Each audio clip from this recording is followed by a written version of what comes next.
Halo semuanya, salam sejahtera untuk kita semua. Perkenalkan, nama saya Trisupri Jandiliu dengan NIM C1B019080 dari kelas manajemen R002.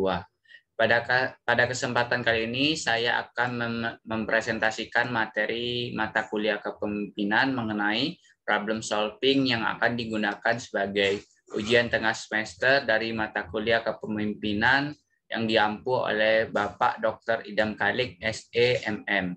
Tanpa lama-lama, langsung saja kita masuk ke apa saja pembahasan yang akan kita bahas pada kesempatan kali ini. Yang pertama, kita akan membahas mengenai pengertian problem solving. Selanjutnya, kita akan membahas mengenai langkah-langkah problem solving, manfaat problem solving, strategi dalam problem solving, dan yang terakhir yaitu tipe-tipe problem solver. Langsung saja kita ke materi yang pertama, yaitu pengertian problem solving. Problem solving secara umum adalah kemampuan dalam memecahkan masalah, diantaranya adalah usaha menemukan urutan yang benar dari jawaban yang ada, hingga bisa menggerakkan kita agar lebih dekat dengan tujuan yang dituju. Adapun menurut Poila, problem solving adalah penyelesaian masalah sebagai usaha untuk keluar dari kesulitan.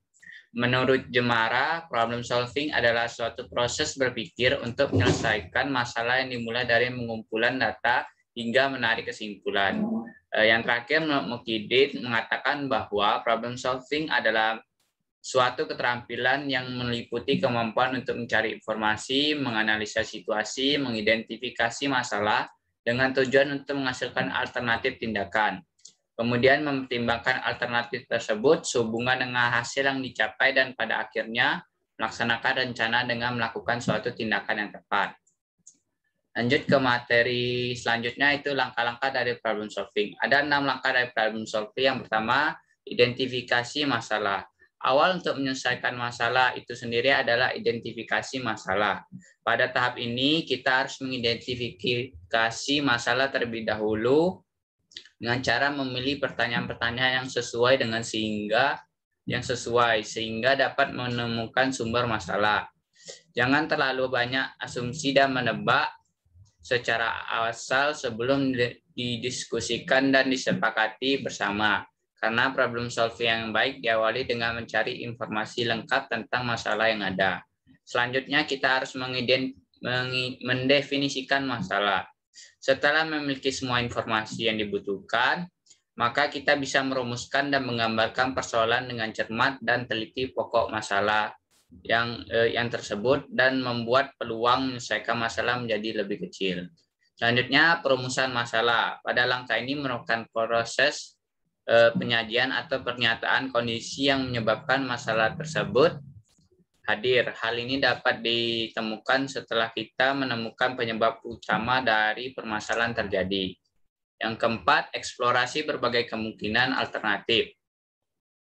Setelah merumuskan masalah, tahap berikutnya mengeksplorasi berbagai cara untuk memecahkan atau menyelesaikan masalah.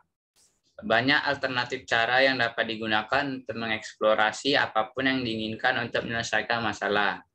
Tahap kelima adalah tahap aksi atau tindakan. Pada bagian ini merupakan tahap aksi di mana kita akan melaksanakan atau melakukan sesuatu yang telah kita rencanakan tadi. Hal tersebut wajib untuk dilakukan berdasarkan apa yang telah dirumuskan dan direncanakan. Yang terakhir yaitu melihat dampak atau efeknya atau disebut juga tahap evaluasi. Merupakan tahap yang dilakukan berdasarkan dari strategi yang telah dijalankan, apakah telah berjalan dengan baik atau masih tidak. Jika belum bisa terselesaikan, maka harus kembali pada langkah awal sampai menemukan cara dan strategi yang terbaik dalam menyelesaikan masalah tersebut. Lanjut kita ke materi manfaat dari problem solving. Ada 6 manfaat juga dari problem solving. Yang pertama, memberikan panduan yang kreatif bagi Anda untuk berpikir secara kreatif, solutif, secara profesional, tepat sasaran, praktis, serta menghasilkan kesimpulan yang benar dalam realitas dan membuat keputusan yang tepat. Yang kedua, membimbing Anda untuk memiliki kecerdasan prioritas dalam mengambil setiap keputusan, sehingga hasilnya signifikan dan dapat terima pihak-pihak terkait. Yang ketiga, pemahaman tentang memahami setiap masalah serta merubah paradigma pemecahan masalah. Yang selanjutnya, mengulas tahapan yang harus dilakukan dalam menangani masalah, termasuk menghindari kesalahan yang dapat terjadi selama proses penyelesaian masalah, serta tahapan membuat keputusan solusi terbaik.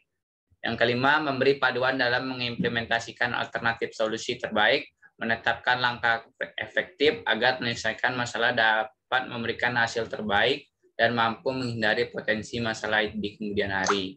Yang terakhir, panduan dalam upaya menjadikan kegiatan penyelesaian masalah menjadi sebuah kegiatan atau siklus permanen di area kerja tempat kita bekerja.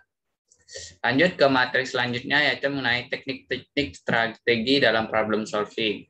Ada beberapa macam teknik yang dapat digunakan, yang seperti teknik abstraction, yaitu menyelesaikan masalah pada mode sistem terlebih dahulu sebelum ada pada akhirnya pada sistem yang sebenarnya.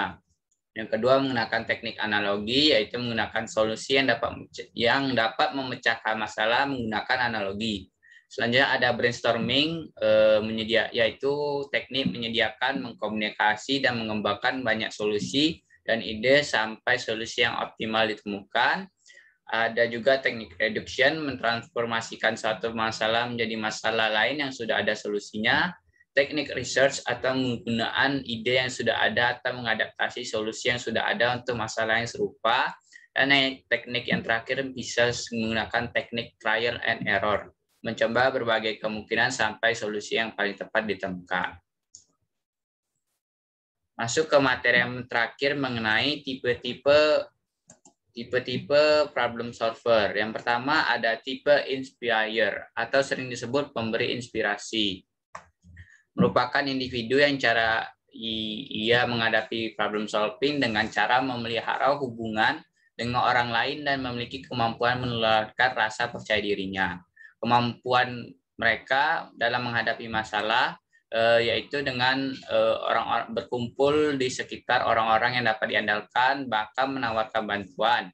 Mereka memiliki akses mudah kepada informasi yang dibutuhkan untuk memecahkan permasalahan. Selanjutnya ada tipe reflektor, yaitu si pemikir, merupakan tipe individu yang terburu-buru dalam mengambil keputusan.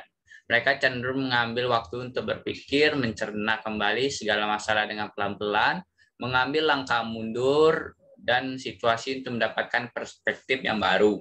Lalu baru mengambil tindakan setelah mendapatkan semua informasi yang dibutuhkan. Mereka baru mengolah permasalahan selama beberapa waktu sebelum mengambil keputusan. Lanjut ke inovator. Inovator atau si ahli berinovasi memiliki kemampuan unik, yaitu memunculkan solusi-solusi baru yang kreatif untuk setiap tantangan dan masalah yang mereka hadapi. Solusinya bisa solusi baru atau bisa juga gabungan dari dua solusi yang telah dikenal menjadi sesuatu yang baru dan inovasi yang baru. Selanjutnya ada influencer atau si pembawa pengaruh. Sangat ahli membuat orang di sekelilingnya mendukung segala sesuatu yang sedang ia kerjakan. Mereka cakap dalam menemukan solusi untuk masalah bersama yang melibatkan perubahan. Mereka jago mendapatkan buy-in dari orang lain.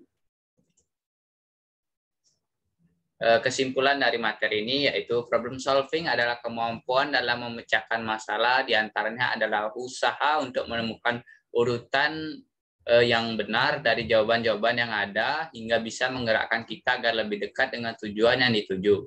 Problem solving merupakan skill yang sangat dibutuhkan oleh setiap individu, terutama para pemimpin, agar dapat menyelesaikan masalah dan mengambil keputusan yang benar.